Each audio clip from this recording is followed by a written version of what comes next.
الهی. عرض سلام و ادب خدمت همه حضاران. در ابتدا لازم می‌دانم از مدیریت محترم مجموعه جامعه الزهرا سلام الله علیها صمیمانه تشکر و قدردانی کنم، به ویژه به خاطر طراحی و برگزاری این دوره ارزشمند تربیت مترجم که با نگاه عمیق، هدفمند و نیاز محور برگزار شد. همچنین از اساتید محترم که با دلسوزی و علم و تجربه و صبر ما را در این مسیر راهنمایی کردند، همراهی کردند، قلباً سپاسگزارم. حقیقتاً بهره‌ای از این دوره بردیم. در این دوره ما فقط ترجمه به معنای جابجایی واژگان از یه زبان به یه زبان دیگر رو نیاموختیم، بلکه یاد گرفتیم که ترجمه انتقال معنا، فرهنگ، بافت اجتماعی و حتی دغدغه‌های فکری یک جامعه است. کسی که باید مترجم کیست؟ واسطه ای امین میان دو جهان فکری است. کسی که باید هم به زمان مبدأ مسلط باشد و هم روح زبان مقصد را بشناسد. دقت در معادل یابی، توجه به مخاطب، پرهیز از ترجمه تحت لفظی و اهمیت امانتداری علمی و مفهومی از مهمترین دستاوردهای این دوره بوده است. و توسط یه مجله اتنولاگ این چیز رو شنیدم که خود زبان اردو دهمین پرکاربردترین زبان جهان است. ولی اگه به نیاز جامعه اردو زبان نگاه کنیم، ما به روشنی می‌بینیم که تشنگی فراوانی برای معارف اصیل اسلامی را دارد. معارفی که دقیق، مستند، قابل فهم و متناسب با فرهنگ مخاطب ارائه شده باشند. و متاسفانه در بسیاری از موارد ما می‌بینیم که ترجمه ها یا ضعیفند یا ناقصند و یا با نیاز واقعی مخاطب هماهنگ نیستند.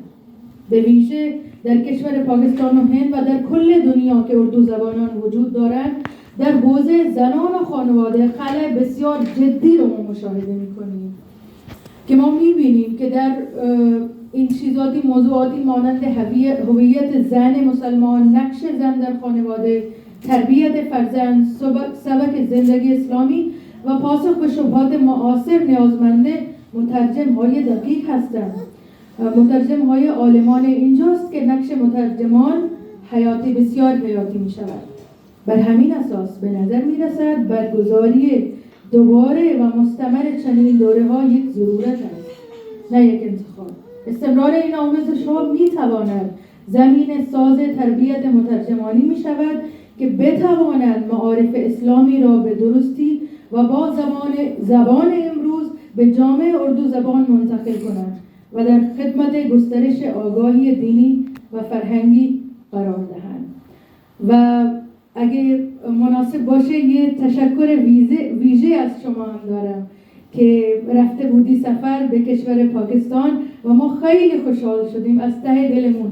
و اتفاقا بنده که تو اون آموزش‌های علمی و مدرسه‌ای که درس خونده بودم اونجا هم شما رفته بودیم و خیلی من افتخار کردم این چیز.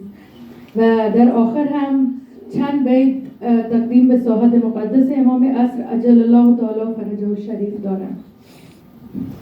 نمیدانم کجای دل گذارم درد هجران را، نمیدانم کجای دل گذارم درد هجران را، که این دنیای غم دیده دلی غمخوار میخواهد، تو را بسیار میخواهد. تو را والعصر میخوانم که تو صاحب زمان باشی، تو را والعصر میخوانم. و زمانی میرسد یوسف به کنعان باز میگردد، زمانی میرسد یوسف به کنعان باز میگردد.